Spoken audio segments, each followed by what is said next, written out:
Baik, sebelumnya selamat pagi Bapak dan Ibu. Perkenalkan saya dengan Dr. Muda Fitri yang hari ini bertugas di klinik ini. Baik, sebelumnya ini yang mau periksa dengan siapa ya? Ini kakak saya. Oh, kakaknya. Ya, Nama kakaknya siapa? Tukiman. Bapak Tukiman ya. Iya. Usianya berapa? 40 40 tahun. Tinggalnya di mana? di Senggotan. Di Senggotan. Sehari-hari Pak Tukiman pekerjaannya apa? Dulu sih kerja, terus di PHK, kalau sekarang jadi diam saja. Oh, berarti sebelumnya kerja ya, Bu? Iya. Kerja di perusahaan apa? Apa ya? Di toko kedelai. Oh, di toko kedelai. Iya, berarti kok di PHK kenapa? Perusahaannya bangkrut apa gimana? Ya mungkin bangkrut. Apa gimana ya, banyak yang hutang. Oh ya. Kemudian ini berarti keluhannya apa Bu yang sampai membuat Ibu membawa Pak Tukiman ke sini? Akhir-akhir ini kakak saya itu kok pendiam, mengurung diri. Dia mengurung diri gitu Iya. ya Bu ya. Terus sering ketakutan. Sering ketakutan. Iya, kemudian untuk keluhannya ini udah dirasakan sejak kapan Bu? Sejak 1 bulan yang lalu. Berarti udah 1 bulan ini ya Bu? Iya. Kemudian selain itu ada keluhan lain nggak Bu? Misalkan kayak sulit tidur atau Ya sulit tidur. kalau tidur suka kebangun-bangun nggak? Iya. Ya, berarti sulit tidur dan juga suka bangun-bangun gitu ya. Iya. Kalau udah kebangun nggak bisa tidur lagi ya? Iya. Ya. Nggih, benar dengan Bapak Tukiman ya Pak? Iya, Pak Tukiman ini sebelumnya pernah mengalami keluhan seperti ini nggak Bu? Dulu ya tidak. Berarti ini pertama kalinya kayak gini ya? Iya. Kemudian apakah Pak Tukiman dulu ada riwayat jatuh terus kepalanya terbentur, apa riwayat sakit sebelumnya? Sepertinya tidak. Tidak ada ya. Kalau dulu riwayat kelahirannya Pak Tukiman ini bagaimana? Apakah ada masalah ketika Pak Tukiman dilahirkan? Ya nggak tahu ya, orang tua kakak saya toh. Oh iya. Kalau dalam perkembangan kita ada masalah tumbuh kembang nggak? Oh tidak. Tidak ada ya. Iya. Nggih. Kemudian kalau sehari-hari biasanya Pak Tukiman ini gimana sih kepribadiannya sebelum sakit? Apakah tipe yang sebenarnya gampang bergaul atau memang suka menyendiri? Ya itu suka bergaul. Ya, gampang bergaul gitu loh. Gampang bergaul. Iya. Kalau akhir-akhir ini gimana? Akhir-akhir ini diam saja. Berarti jadi suka menyendiri ya. Udah coba diobatin sebelumnya atau belum? Belum. Belum ya. Oke. Baik, Bu dan Pak Tukiman, saya izin merangkum ya Pak. Jadi Pak Tukiman 40 tahun tinggalnya di Senggotan. Datang kemari karena akhir-akhir ini diam dan mengurung diri serta ketakutan seperti itu ya. Sudah dirasakan sejak 1 bulan ini disertai dengan sulit tidur dan suka kebangun-bangun. Ini adalah penyakit yang pertama, tidak ada riwayat trauma kepala atau mungkin riwayat penyakit sebelumnya. Untuk kepribadian sebelumnya suka bergaul tapi akhir-akhir ini suka menyendiri. Iya. Untuk faktor risikonya habis di PHK dari toko kedelai ya. Jadi untuk mengetahui penyebab dari keluhan Bapak dan menentukan terapi yang tepat, saya perlu melakukan beberapa pemeriksaan ya Bu ya. Iya. Nanti akan saya periksa Pak secara umum fisiknya, kemudian disertai dengan pemeriksaan psikiatri. Mungkin akan sedikit tidak nyaman, tapi saya akan menjaga kerahasiaan seluruh informasi yang diberikan oleh pasien dan keluarga untuk keperluan pasien berobat. Apakah bersedia untuk melakukan pemeriksaan? Bersedia. Baik, kalau begitu kita mulai ya Pak ya untuk pemeriksaannya. Untuk pemeriksaan fisik semuanya dalam batas normal ya Pak ya. Kemudian saya izin untuk bertanya kepada Pak Tukiman. Pak Tukiman, tadi kesini diantar siapa Pak? Diantar sama adik. Sama adiknya. Kemudian tadi naik apa kesininya Pak? Naik becak. Naik beca. Kemudian tadi macet atau enggak Pak di jalan? Ketemu si Komo macet. Macet ya. Komo itu siapa Pak? Komo itu kamu. Oh ya. Kemudian Bapak tadi berangkat dari sini dari rumah jam berapa? Jam berapa? Nggak tahu. Nggak tahu ya Pak ya. Siang atau hari sekarang tuh pagi, siang atau malam Pak? Sekarang siang. Siang ya Pak ya. Ya, terus Bapak ini sebenarnya Bapak dibawa kemana sih Pak sekarang? Di lapangan ya. Di lapangan ya Pak ya. Ya. Pak Tukiman, Pak Tukiman hari ini perasaannya gimana? Senang, apa sedih, apa kecewa atau marah? Mangkel, Marah ya Pak ya? marah. Kenapa Pak kok marah? Lah ada yang mau mengancam bunuh saya. Oh ada yang mau mengancam ya? Yang mau mengancam itu dengar suara-suara aja atau juga bisa lihat bentuknya? Ada suara. Suara ya? Iya. Mengancam membunuh gitu ya? Iya. Berarti menyuruh Bapak untuk bunuh diri juga atau? Ya. Pengen aku rasanya mati. Pengen mati Pak? Enggak ya? Iya. Oke, Bapak suara-suaranya itu laki-laki atau perempuan? Laki-laki ya? Laki-laki ya. Tapi Bapak nggak bisa lihat wujudnya ya? Enggak ada. Kemudian Bapak pernah nggak merasa tiba-tiba pikirannya kosong terus dimasuki oleh pikiran lain gitu? Iya. Pernah ya.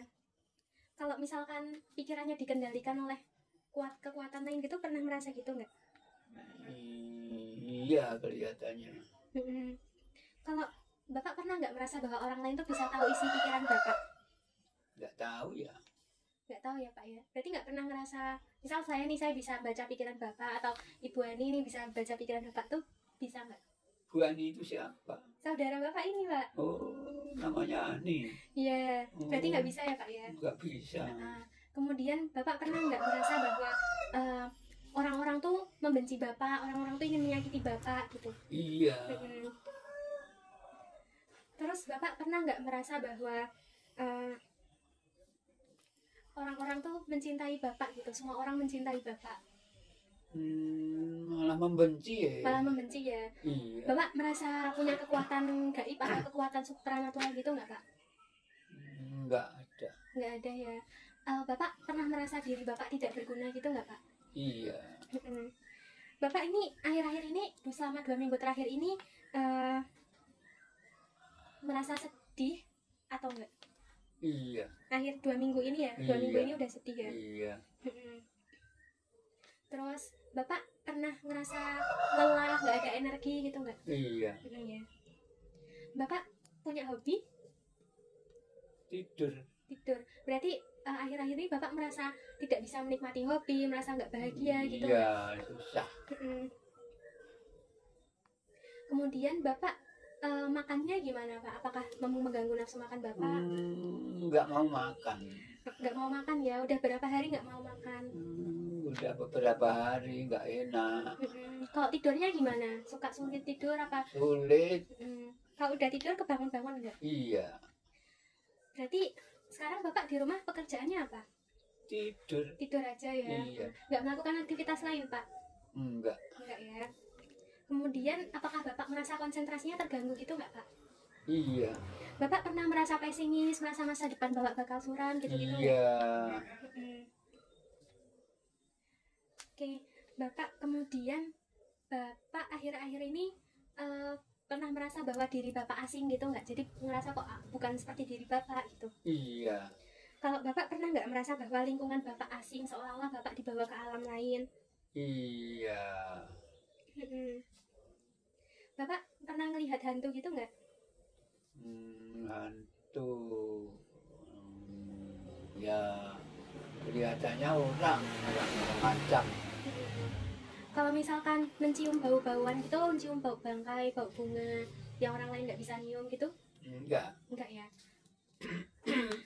Nih, Pak, Bapak merasa bahwa Bapak itu sakit atau enggak? Enggak enak badannya. Enggak enak badannya ya. Tapi Bapak menyadari bahwa Bapak menyadari bahwa Bapak enggak enak badannya, terus pengen dapat pertolongan dokter atau merasa sebenarnya Bapak tuh enggak masalah, enggak baik-baik aja gitu. Iya. Dia tuh yang mana Pak? Apa?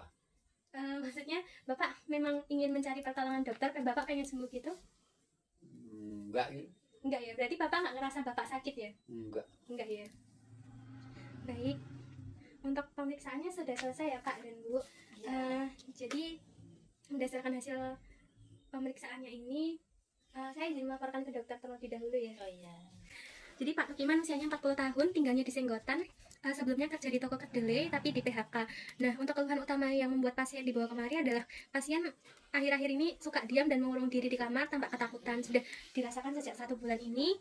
Kemudian ini adalah sakit yang pertama kali, tidak ada riwayat penyakit sebelumnya. Kemudian untuk kepribadiannya dikatakan bahwa sebelumnya pasien suka bergaul, tapi akhir-akhir ini pasien menyendiri seperti itu. Terus tidak ada riwayat trauma kepala, kejang, penyakit berat lainnya maupun penyalahgunaan zat atau penggunaan obat-obatan. Kemudian setelah itu pasien belum pernah berobat juga sebelumnya. Nah, untuk tampakan umum pasien ini tampak laki-laki, usianya sekitar 40 tahun dikatakan oleh pasien. Kemudian status rawat dirinya cukup. Kemudian untuk kesadaran pasien ini kompos mentis. Untuk sikap pasien itu kooperatif. Kemudian hipoaktif ya, tampak pasien hanya menjawab untuk pertanyaan tertentu.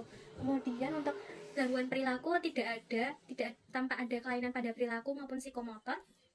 Lalu untuk orientasi pasien ini dikatakan cukup ya, tapi agak kurang juga sih. Pasien bisa mengatakan bahwa pasien diantar oleh adik, kemudian naik becak ke sini macet, tapi untuk orientasi waktu agak kurang, hanya bisa menyebutkan siang. Kemudian untuk orientasi tempatnya juga kurang karena pasien menyebutkan bahwa saat ini berada di lapangan. Kemudian untuk mood pasien ini adalah dikatakan pasien merasa marah untuk saat ini ya, karena ada yang mau mengancam pasien dalam bentuk suara-suara. Tapi untuk afeknya inkongruen karena pasien lebih tampak datar seperti itu. Untuk afeknya juga menyempit. Kemudian untuk bentuk pikirnya masih realistis. Untuk isi pikirnya terdapat beberapa waham, yaitu waham thought of insertion, thought of control, kemudian waham persecutory, waham nihilistik karena pasien merasa tidak berguna, ingin mati juga. Kemudian pasien merasa orang-orang itu membenci dan ingin menyakiti pasien. Kemudian untuk proses pikir terdapat rhyming ya, atau cara bicara pasien agak melambat seperti itu. Kemudian untuk isi pembicaraannya sebenarnya kongruen juga. Kemudian untuk kelainan isi pikir lainnya tidak ditemukan. Untuk kelainan persepsi ditemukan halusinasi auditorik dalam bentuk suara-suara yang mengancam dan menyuruh pasien untuk mati sehingga pasien ingin mati. Kemudian suaranya itu dalam bentuk laki-laki. Kemudian selama 2 minggu ini pasien mengatakan bahwa merasa sedih, merasa lelah, merasa tidak memiliki energi, tidak mau melakukan kegiatan lain, hanya tiduran saja, dan juga tidak merasa bahagia dan kehilangan minat dalam menjalankan hobinya. Dikatakan bahwa nafsu makannya juga menurun, pasien juga sulit tidur. Kata keluarga pasien sulit tidur dan suka kebangun-bangun. Kalau udah bangun pasien biasanya tidak bisa tidur lagi. Kemudian pasien juga merasa pesimis dan masa depannya suram. Sebelumnya pasien juga merasa ada gangguan persepsi dalam bentuk derealisasi dan juga depersonalisasi, di mana pasien merasa dirinya asing dan juga lingkungannya asing. Untuk hubungan jiwa pasien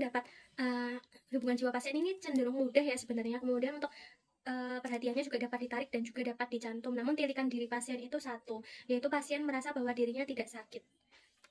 Kemudian untuk diagnosis kerja yang saya ajukan, kalau berdasarkan wawancara anamnesis pasien, karena dia dimulai dengan perubahan perilaku dalam bentuk ketakutan dan mengurung diri serta mendengar suara-suara banyak orang yang mengancamnya, berarti lebih dominan ke arah gejala psikotiknya. Baru setelah itu, seminggu sebelum periksa ini, pasien mulai sering menangis tanpa sebab. Jadi psikotiknya muncul lebih dulu daripada depresinya. Maka saya mengajukan diagnosis kerjanya itu adalah gangguan afek berupa skizoafektif. Gangguan skizoafektif tipenya adalah tipe depresi. Lalu untuk diagnosis bandingnya bisa depresi berat dengan gangguan psikotik, bisa juga skizofrenia paranoid, atau diagnosis lainnya bisa juga psikotik akut ya, gangguan psikotik akut seperti itu. Lalu untuk diagnosis aksis 1-nya. Jadi kemudian untuk diagnosis aksis 2-nya itu kalau di skenario dikatakan bahwa pasien orang yang rajin tapi pendiam dan jarang bergaul dengan teman sebayanya, berarti lebih ke arah skizoid. Untuk gangguan kepribadiannya tipe skizoid. Untuk aksis 3-nya tidak ada. Untuk aksis 4-nya terdapat gangguan dalam hal hubungan dengan orang lain dan juga pekerjaan pasien. Kemudian untuk aksis 5-nya terdapat penurunan atau gangguan fungsi secara umum ya, karena pasien menjadi tidak produktif seperti itu. Jadi berdasarkan pemeriksaan ini, itu didapatkan bahwa Pak Tukiman ini kan merasa akhir-akhir ini sedih, kemudian cuma diam aja, mengurung diri dan tampak ketakutan, serta mendengar suara-suara yang mengancam ingin membunuhnya dan menyuruh Pak Tukiman untuk mati saja, seperti itu ya. Pak Tukiman juga nggak mau makan, nggak mau tidur, seperti itu. Nah, ini untuk diagnosisnya itu, Pak Tukiman mengalami yang namanya skizoafektif tipe depresi. Jadi ada gangguan gangguan persepsi, jadi merasa ada halusinasi seperti itu yang tidak nyata, gangguan untuk menyadari dengan kenyataan sebelumnya, gangguan realistik gitu. Nah, kemudian disertai dengan depresi juga, ada depresinya. Jadi yang tampak murung, sedih, nggak mau keluar kamar itu karena ada depresinya juga. Nah, untuk diagnosis bandingnya sih bisa depresi berat dengan psikotik atau skizofrenia paranoid, skizofrenia tak terinci, dan juga psikotik akut. Pemicunya tuh bisa karena Pak Tukiman yang di PHK itu, jadi itu salah satu pemicunya Pak Tukiman.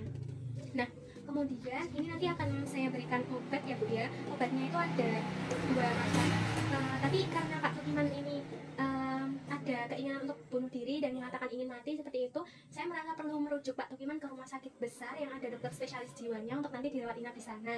Jadi setelah ini Pak Tukiman bisa pergi bersama ambulan ke rumah sakit seperti itu ya Bu ya. Tujuannya indikasinya dirawat inap karena ya itu tadi, karena masih ada keinginan untuk bunuh dirinya, dikhawatirkan nanti beneran terjadi bunuh dirinya itu. Nah, jadi nih sementara sambil menunggu proses ambulannya dan juga registrasi, saya akan berikan Pak Tukiman obat suntik untuk mengatasi gejala psikotiknya, halusinasinya itu, yaitu dengan haloperidol 5 mg per 2 ml disuntik secara intramuskular di lengan atau mungkin bisa juga di musculus gluteus. Kemudian untuk keluhan sulit tidurnya itu saya berikan juga obat suntik ya Bu ya, biar cepat tidur, biar ngerasa nggak sedih dan nggak cemas juga, yaitu diberikan dengan diazepam suntik juga, diazepam 2 mg untuk obat suntiknya seperti itu. Kemudian nanti untuk kalau misalkan sudah sehat bisa juga diberikan obat jalan berupa lorazepam kalau misalkan untuk gangguan tidurnya kalau di fase 1. Kemudian bisa juga diberikan antipsikotiknya nanti kalau misalkan Bapak sudah dalam kondisi stabil, dari haloperidolnya bisa kita switch menjadi clozapine atau olanzapine seperti itu yang lebih meminimalkan efek sampingnya. Lalu untuk Bapak ini sebisa mungkin tetap didukung ya Bu ya sama keluarganya, jangan dibiarkan sendiri, terutama karena keinginan bunuh dirinya masih kuat. Sebisa mungkin tetap masih ada yang memantau gitu. Apakah ada lagi yang mau ditanyakan? Tidak ya Bu ya. Baik, terima kasih Pak Tukiman, semoga lekas sembuh. Terima kasih ya.